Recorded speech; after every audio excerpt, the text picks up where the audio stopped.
Salut tout le monde, aujourd'hui je vais vous montrer comment remplacer l'huile de boîte d'une Renault Clio 2. Ici, la raison pour laquelle je change l'huile, c'est tout simplement parce que lorsque je veux changer les rapports, surtout à froid, je trouve que ça passe moins bien. Sur mon autre Clio, ça passe tout seul, tandis qu'ici, c'est moins le cas. Alors, le moteur ici, c'est un D7F 722, donc c'est une 1200, et la boîte de vitesse, c'est une JB1. Donc je vais vous montrer ça tout de suite, comment ça se passe. Niveau matériel, il ne faut pas grand chose, vous allez voir, et l'opération est assez simple. L'idéal pour effectuer l'opération, c'est que le moteur est déjà chauffé et donc la boîte de vitesse, donc vous pouvez rouler quand même un petit peu avant pour dire que l'huile soit plus fluide pour faire la vidange. Étant donné qu'on va passer sous la voiture, n'oubliez pas, donc petite chandelle, à la limite vous pouvez même laisser le cric, donc bien travailler en toute sécurité.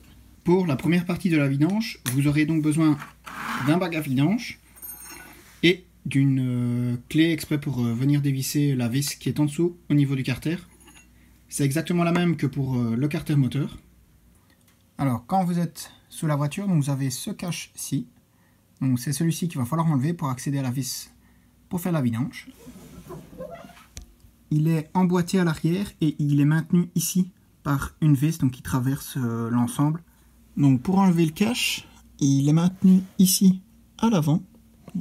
Donc ici, simplement emboîté, et à l'arrière.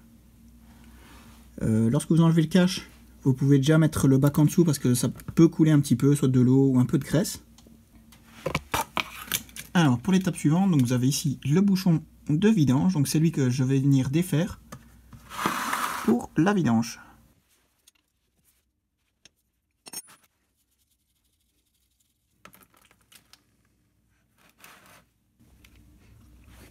Alors si au cas où vous dites tiens, l'huile est très propre, tout simplement parce qu'elle n'est pas du tout vieille. Ici, l'une des raisons aussi pour laquelle je change l'huile, c'est tout simplement parce que Renault n'a pas mis du tout la bonne. C'est de la 70W80 qui est préconisée, ils ont mis de la 70W90, et justement la 70W80 est meilleure. Donc on laisse couler pour l'instant. N'oubliez pas de récupérer la vis. Alors, pendant que ça coule, ce qui peut être bien pour laisser passer de l'air pour que le reste s'écoule, donc c'est de venir enlever la vis de remplissage. Donc elle se trouve ici, donc c'est celle-ci. Donc vous voyez, la vis se trouve à cette hauteur-ci. Alors elle peut être très dure à dévisser. Je vais vous montrer tout de suite ce que moi j'utilise. Donc c'est un bouchon en plastique. Donc vous voyez, c'est celui-ci. Il possède simplement un petit joint. Ce bouchon-là, normalement, le joint n'est pas remplacé. Pour pouvoir le défaire, surtout le débloquer,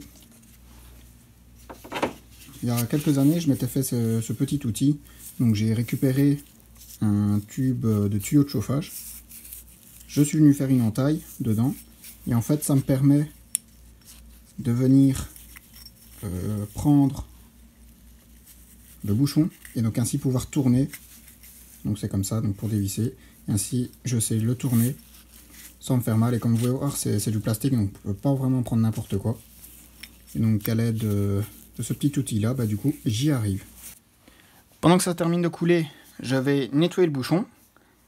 Donc compter le remplacement de la rondelle. Donc il faut ici, donc c'est une rondelle en cuivre, c'est exactement le même que pour le carter moteur. Pour nettoyer ça, donc petit coup de nettoyant frein. Alors tant que vous y êtes, vous pouvez aussi remettre directement la rondelle. Donc c'est une petite rondelle en cuivre. Donc petit nettoyage aussi de ce capot.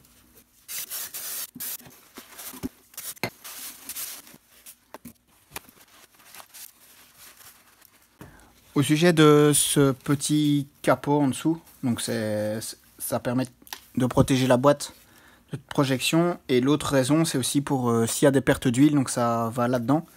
Donc en soi c'est pas obligé d'être nickel de chez nickel. Veuillez juste donc à la limite passer un petit coup dessus. Et disons que ça vous donne aussi un indicateur si votre boîte de vitesse fouille. Si c'est tout rempli ici, c'est déjà pas bon signe. Et si ça fouille depuis ce capot là, là ça veut dire vraiment que vous avez une grosse fuite. Voilà, donc maintenant on va réinstaller le bouchon. on essuie un peu ce qui reste. On l'engage d'abord à la main.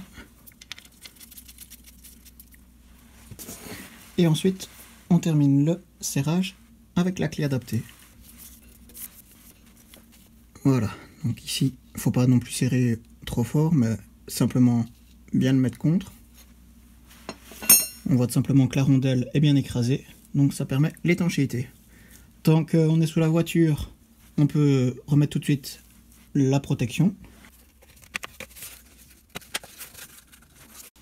Alors, au niveau de la partie remplissage, donc d'abord, l'huile de boîte de vitesse que je vais mettre, c'est ici donc de la 75 W80.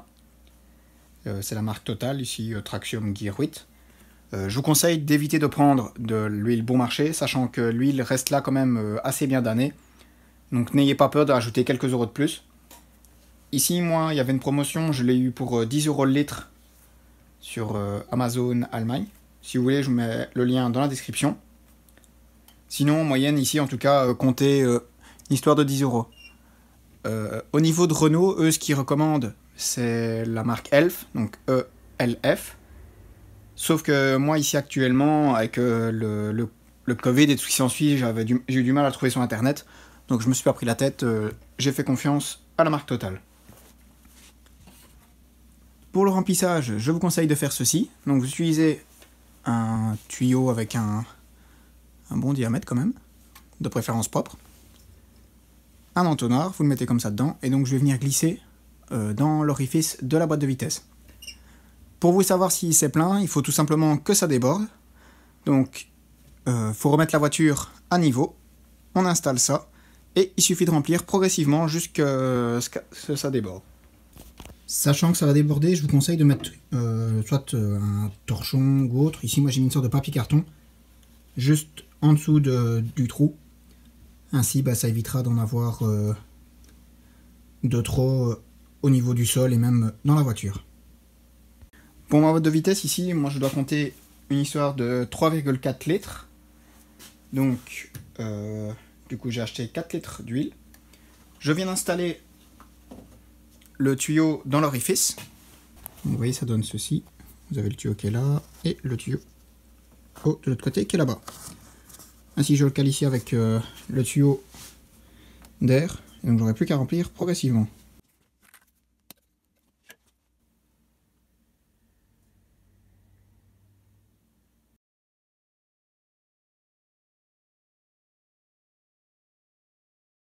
Voilà, donc ici, je viens déjà de mettre 3 litres. Donc ici, ça va être le dernier litre à rajouter. Alors, je sais bien qu'il faut mettre, selon Renault, 3,4 litres. Donc, le mieux, c'est de surveiller. Par exemple, sur ce bidon-ci, vous avez un niveau. Donc ici, on voit un demi-litre. Ça sert à rien de mettre 4 litres et qu'après, le surplus, donc 600 millilitres, coule de votre boîte. Enfin, disons que peut-être pas les 600 arriveraient à se mettre, mais autant surveiller. Et dès que ça déborde, remettre le bouchon. Entre temps, moi, j'avais pas nettoyé le bouchon, donc je vais m'en occuper. Donc, le voici nettoyé. Je le prépare sur le côté, comme ça, dès que ça débordera, hop, je peux le visser. Je vous conseille de prévoir des essuie-tout, étant donné que ça doit déborder, donc comme ça, vous pouvez essuyer tout de suite. Donc, c'est parti pour le dernier litre. Voilà, donc ici, je vais arrêter d'en rajouter. De toute façon, je sais que ça va déborder, donc je laisse couler le reste. Donc, je vais enlever le tuyau. Je vais venir tout de suite remettre le bouchon. Bon, ça a coulé en dessous, donc je suis sûr que c'est qu'il y en a assez dedans. Donc je vais remettre le bouchon.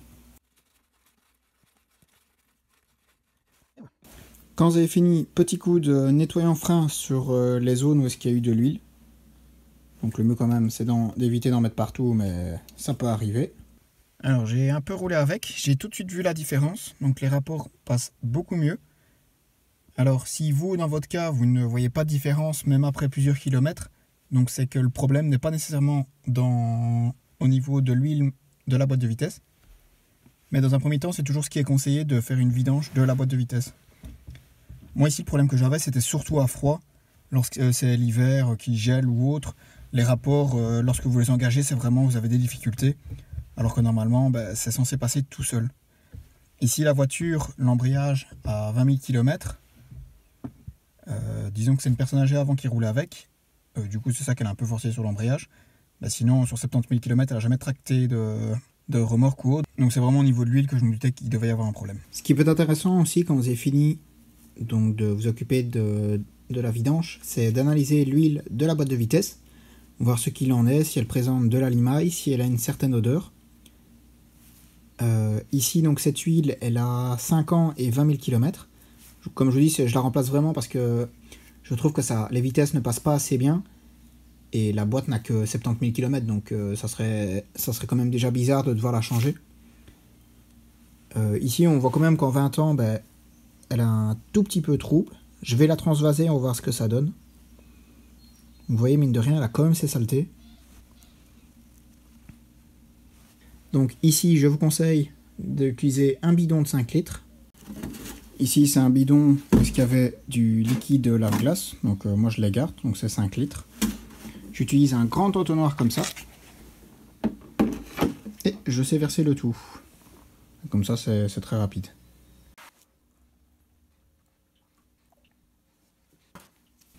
Au cas où, c'est vraiment si vous avez un problème qu'il faut changer votre huile, si tout se porte bien, ne changez pas l'huile. Parce que donc en général, on change l'huile quand l'embrayage commence à montrer des signes de peine. Donc à la limite 120 000, 150 000 km.